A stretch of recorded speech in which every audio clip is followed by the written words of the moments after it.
एक बार भगवान श्री राम जी ने एक बड़ा विशाल अश्वमेध यज्ञ किया। उसमें उन्होंने सर्वस्व दान कर दिया।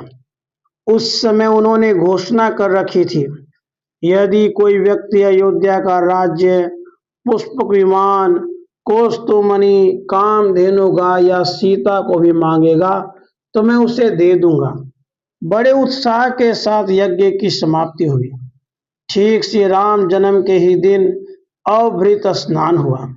भगवान के सच्चिदानंदमय श्री विग्रह का दर्शन करके जनता धन्य हो रही थी।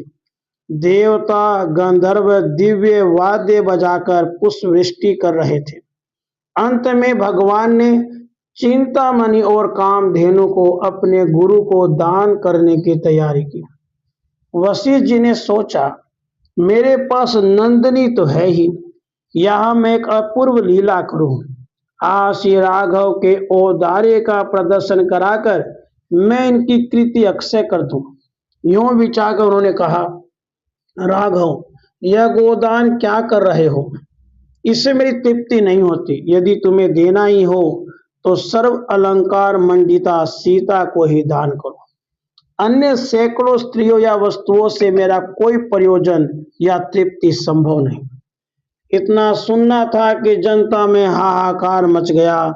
कुछ लोग कहने लगे, क्या ये बुढ़े वशिष्ठ पागल हो गए?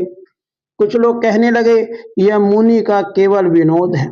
कोई कहने लगा, मुनि राघव की धैर्य परीक्षा कर रहे हैं। इसी बीच श्री रामचंद्र जी ने हंसकर सीता जी को बुलाया और उनका हाथ पकड़कर वे कहने लगे, हाँ, अब आप स्त्री दान का मंत्र बोले, मैं सीता को दान कर रहा हूं। वशिष्ठ जी ने भी यथाविधि इसका उपक्रम संपन्न किया। अब तो सभी जड़ चेतनात्मक जगत चकित हो गया। वशिष्ठ जी ने सीता को अपने पीछे बैठने को कहा। सीता जी भी खिन्न हो गई। उसके बाद श्री रामचंद्र जी ने कहा, अब कामधेनु गाय भी लीजिए। वशिष्ठ जी ने इस पर कहा, महाबाहो राम, मैंने केवल अपने तुम्हारे औदार्य प्रदर्शन के लिए कौतूहल रचा था। अब तुम मेरी बात सुनो। सीता का 8 गुना सोना तोड़कर तुम इसे वापस ले लो और आज से तुम मेरी आज्ञा से कामधेनु, चिंतामणि, सीता, कौस्तुमणि, पुष्पक विमान, अयोध्यापुरी तथा संपूर्ण राज्य किसी को देने का नाम मत लेना। यदि मेरी इस आज्ञा का लोप करोगे तो विश्वास रखो, मेरी आज्ञा न मानने से तुम्हें बड़ा क्लेश होगा।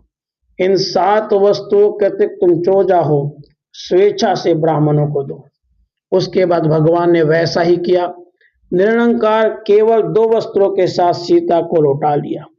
आकाश से पुष्पवृष्टि होने लगी। जय जयकार के महाध्वनि से 10 दिशाएं भर गई। फिर बड़े समुत्साह से यज्ञ की शेष क्रियाएं पूरी हुई। राधे कृष्ण, राधे